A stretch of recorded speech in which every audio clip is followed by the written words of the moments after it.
Welcome back to Open Door Montessori. I'm Barb. And I'm Annie. And we're going to talk today about observation. So observation is the cornerstone on which all of Dr. Montessori's work is built. Dr. Montessori did not see her classroom as a classroom. Instead, she saw it as a brain science laboratory. So guess what? You are about to get a job title upgrade as of this moment. Have you ever been to like a barbecue or a cocktail party and somebody asks you what you do and you say, I'm a preschool teacher, and you can see that their brain flips over to, oh, she wipes noses and butts. Well, moving on to somebody who has something interesting to say. And before you realize it, you're trapped in the kitchen with every new mom on the planet going over the finer details of toilet learning. Well, no more for you. Because how you are going to answer now when someone asks you what you do is actually what you do. You're going to say, I'm a brain scientist and a human behaviorist. Usually they'll stick around for a few more minutes after that, because that is actually what Dr. Montessori described your job as being. You are not there just to maintain the safety of the children. You are going to be observing them, and from that observation, gather data about each individual child over time. And that is going to be the foundation for the program and curriculums and interactions that you develop with this child as they grow.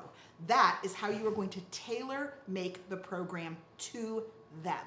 And that is why learning to observe is so super important. But isn't it just watching people, Annie? I mean, I'm observing, so what am I doing exactly? Exactly. Are you just supposed to sit in a corner and stare at a child? Don't you sit there and think, am I getting paid for this? Am I going to get in trouble for doing this? No. There's actual scientific methods to the observation you are going to be doing. And there's lots of different ways to observe.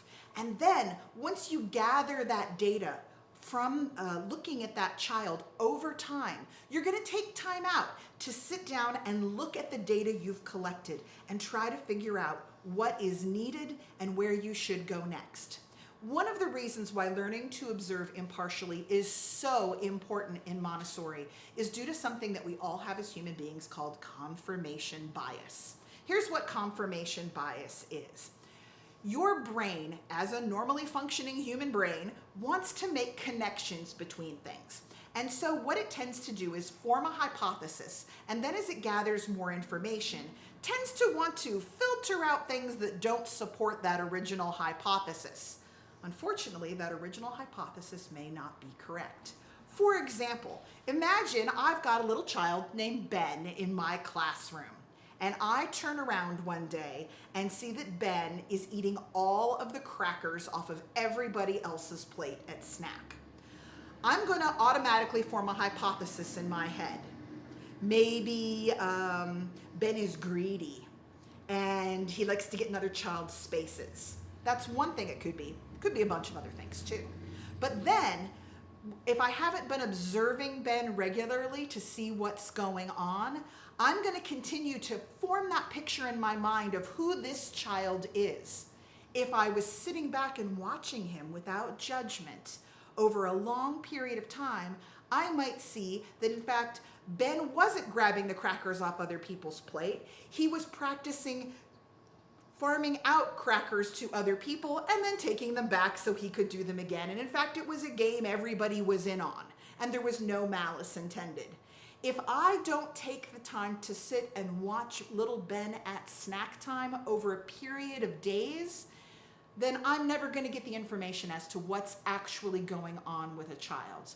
If you look back on your own childhood, you might see that there are a lot of labels that are put on kids. This kid is athletic. This kid is shy. This kid is pushy. This kid is a bully. And a lot of times this is based on confirmation bias from adults. But if you take the time to sit back and watch over time and see what's really happening with that child, the true picture of the child will emerge. And that is what you want to do in order to tailor your program to help benefit this child so that they can meet their fullest potential. Wow, you weren't kidding when you said it was the cornerstone of Montessori. It is the cornerstone of Montessori. If you are a Montessorian, you learn to observe. Trust me, it'll make everybody's life and everybody's work go a lot smoother and easier. Thanks so much for watching today.